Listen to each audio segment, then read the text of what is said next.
a WikiVidi documentaries production. Don't forget to like and subscribe. Enjoy. Henry Hill.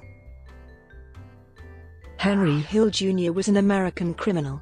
Between 1955 and 1980, Hill was associated with the Lucchese crime family. In 1980, Hill became an FBI informant, and his testimony helped secure 50 convictions, including those of mob capo Paul Vario and James Burke on multiple charges. Hill's life story was documented in the true crime book Wiseguy, Life in a Mafia Family by Nicholas Pileggi. Wiseguy was subsequently adapted by Martin Scorsese into the critically acclaimed film Goodfellas, in which Hill was portrayed by Ray Liotta. Early life. Henry Hill Jr. was born on June 11, 1943, to Henry Hill, Sr., an immigrant Irish-American electrician, and Carmela Costa Hill, a Sicilian-American. The working-class family consisted of Henry and his 8 siblings who grew up in Brownsville, a poorer area of the East New York section of Brooklyn. From an early age, Hill admired the local mobsters who socialized across the street. From his home, including Paul Vario, a capo in the Lucchese crime family. In 1955, when Hill was 11 years old, he wandered into the cab stand across the street looking for a part-time after-school job. In his early teens, he began running errands for patrons of Vario's storefront shoeshine, pizzeria, and dispatch cab stand. He first met the notorious hijacker and Lucchese family associate James "Jimmy the Gent" Burke in 1956.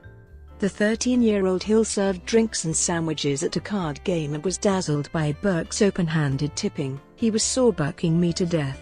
20 here, 20 there. He wasn't like anyone else I had ever met.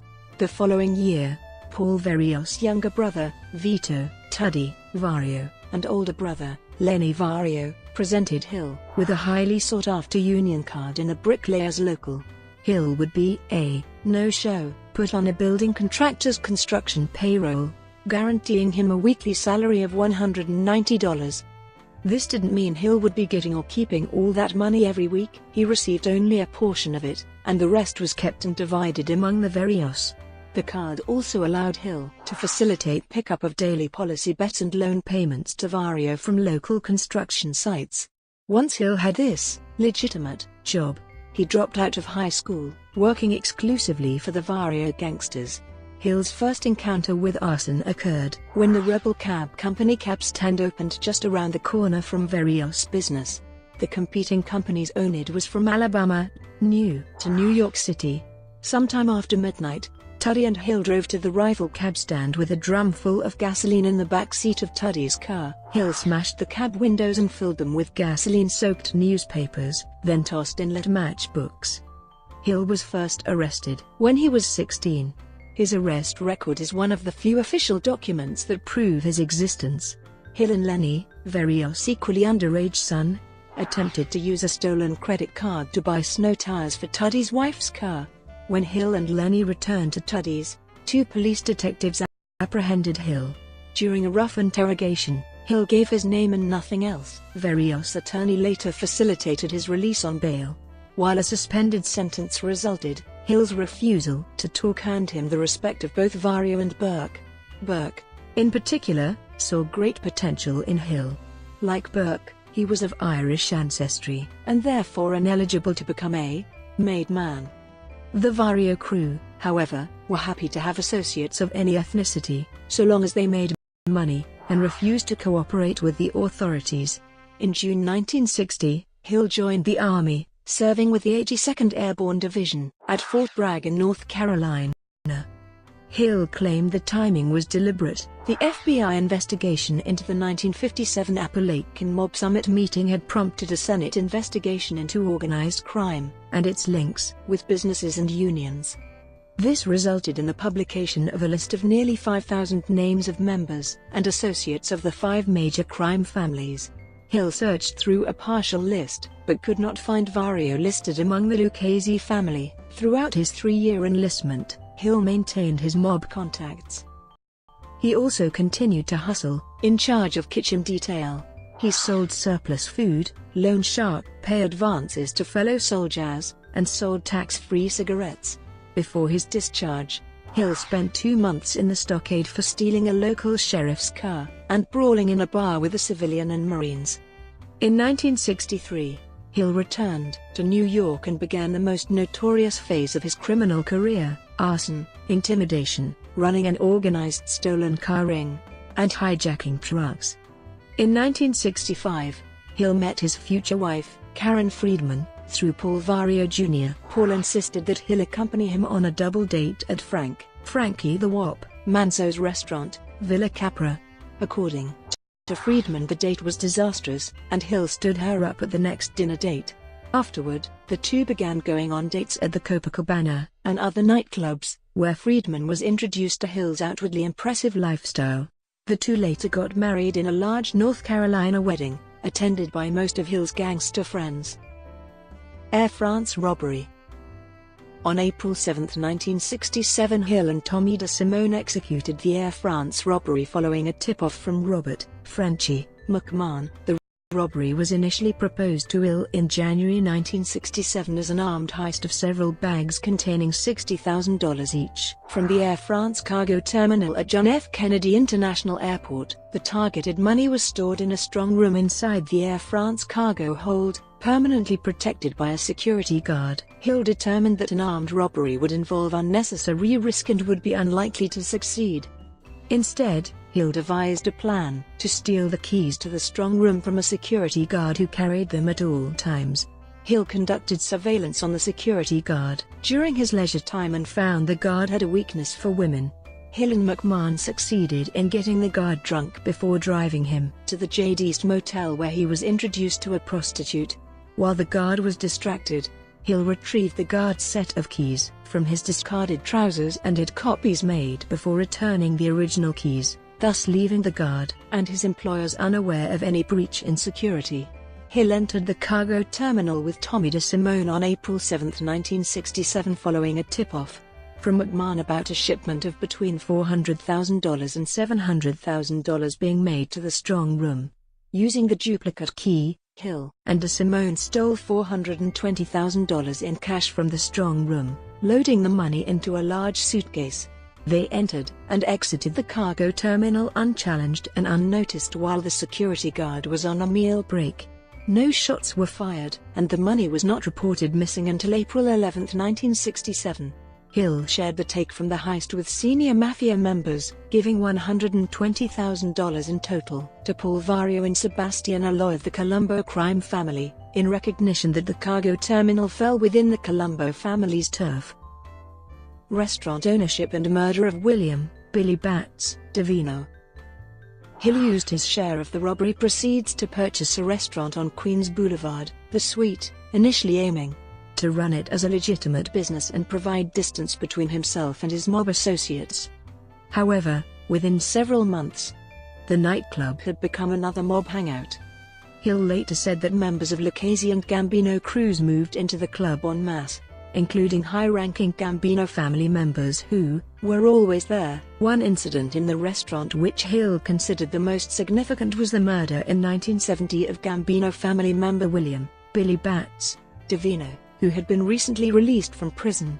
After an altercation in the suite between Tommy DeSimone and Devino during a welcome home party for Devino on June 11, 1970, Hill stated that DeSimone and Jimmy Burke began planning his death. Devino was murdered inside the suite several weeks later by DeSimone and Burke, with Hill assisting in the disposal of his body. Hill later claimed that, "We knew what was coming, and he had deliberately cleared out the suite in anticipation of Devino's murder." Burke had got Devino heavily drunk before he was assaulted by DeSimone, who then pistol-whipped Devino into unconsciousness. Assuming he was dead, they drove to Pennsylvania to ensure that the body wouldn't be found. During the drive there, noises were coming from the trunk. Hill pulled the car over to open the trunk to find Devino still alive. The bloody and bruised Devino cried Hill's name before Hill stepped back and witnessed Burke and DeSimone stab Devino to death. The actual motive for the murder involved loan sharking rackets which Devino had run before being incarcerated. While he was in prison, the rackets had been taken over by DeSimone and Burke, who did not want to relinquish them. Witnessing the murder of Devino would haunt Hill for the rest of his life. Drug business. Hill began wholesaling marijuana, cocaine, heroin, and quaaludes based on connections he made in prison. He earned enormous amounts of money. A young kid who was a mule of Hill's ratted Hill out to narcotics detectives Daniel Mann and William Broder. The youngster informed them that the supplier, Henry Hill, was connected to the Lucchese crime family and was a close friend to Paul Vario and to Jimmy Burke and had probably been in on the Lufthansa robbery. Knowing who Hill was and what he did, they put surveillance on him, taking pictures. They found out that Hill's old prison friend from Pittsburgh ran a dog grooming salon as a front. Mann and Broder had thousands of wiretaps of Hill. But Hill and his crew used coded language in the conversations. Hill's wiretap on March 29 is an example of the bizarre vocabulary. Basketball fixing. Hill and two Pittsburgh gamblers set up a point-shaving scheme by convincing Boston College center Rick Kuhn to participate. Kuhn, who was a high school friend of one of the gamblers, encouraged teammates to participate in the scandal. Hill also claimed to have an NBA referee in his pocket who worked games at Madison Square Garden during the 1970s. The referee had incurred gambling debts on horse races. 1980 arrest. On April 27, 1980, Hill was arrested on a narcotics trafficking charge.